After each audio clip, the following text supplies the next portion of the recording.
যে কোনো দল ক্ষমতায় আসলেই দুর্নীতি দুর্নীতির মতো থাকবে, অপশাসন অপশাসনের মতো থাকবে। নির্বাচনটা একটা খোলস। অন্যান্য দলগুলি একটা রাস্তা তৈরি করার জন্য নির্বাচন চিৎকার করে মারা যাচ্ছে। তাহলে আমাদের দেশটাকে ভালো করার জন্য আমাদের করণীয় কি?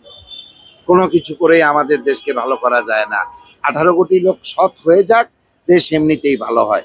যে সমস্ত দেশ ভালো হয়েছে তারা দেশের সার্বিক জনগণ সার্বিক প্রকারে প্রচেষ্টা নিয়ে দেশটাকে উন্নত করেছে।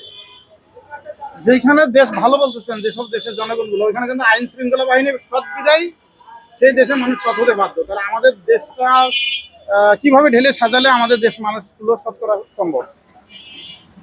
এমন শিক্ষা ব্যবস্থা প্রবর্তন করেন যেখানে সততাই হয় শিক্ষা, সেখানে ঈমান থাকবে।